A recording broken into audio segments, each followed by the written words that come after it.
தமிழகத்தில் நிலம் கிடைக்காததால் 5 ரயில்வே திட்டங்கள் தாமதமாவதாக மத்திய ரயில்வே துறை அமைச்சர் அஸ்வினி வைஷ்ணவ் தெரிவித்துள்ளார். தமிழக ரயில்வே திட்டங்கள் குறித்து நாடாளுமன்றத்தில் எழுப்பப்பட்ட கேள்விக்கு மத்திய அமைச்சர் அஸ்வினி வைஷ்ணவ் பதிலளித்துள்ளார். அதில் 2009-2014 ஆண்டு காலத்தில் தமிழகத்திற்கு ரயில்வே திட்டங்களுக்கான நிதி ஒதுக்கீடு ஆண்டுக்கு 879 கோடி ரூபாயாக மட்டுமே இருந்ததாக கூறிய அவர், 2025-26 நிதியாண்டில் தமிழகத்திற்கு ரயில்வே துறைக்கான நிதி ஒதுக்கீடு 6626 கோடி ரூபாயாக அதிகரிக்கப்பட்டுள்ளதாக தெரிவித்தார்.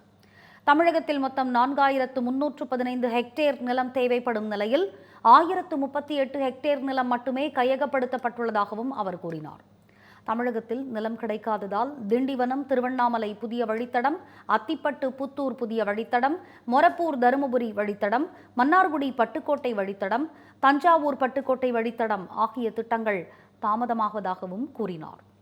மேலும் திண்டிவனம் கடலூர் இடையே புதுச்சேரி வழியாக 77 கிலோமீட்டர் நீளத்திற்கு புதிய ரயில் வழித்தடம் அமைப்பதற்கான ஆய்வுகள் மேற்கொள்ளப்பட்டு வருவதாகவும் ரயில்வே அமைச்சர் அஸ்வினி வைஷ்ணவ் தெரிவித்துள்ளார்.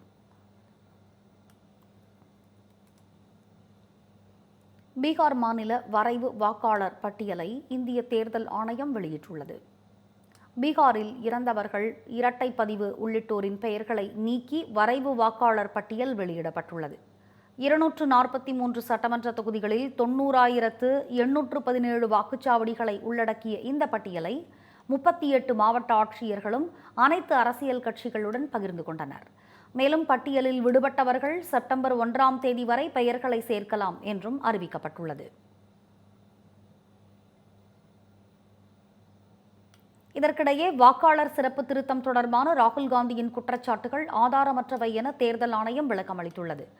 இது தொடர்பாக வெளியான அறிக்கையில், நாள்தோறும் கூறப்படும் இதுபோன்ற ஆதாரமற்ற குற்றச்சாட்டுகளையும் அச்சுறுத்தல்களையும் தேர்தல் ஆணையம் புறக்கணிப்பதாக தெரிவிக்கப்பட்டுள்ளது.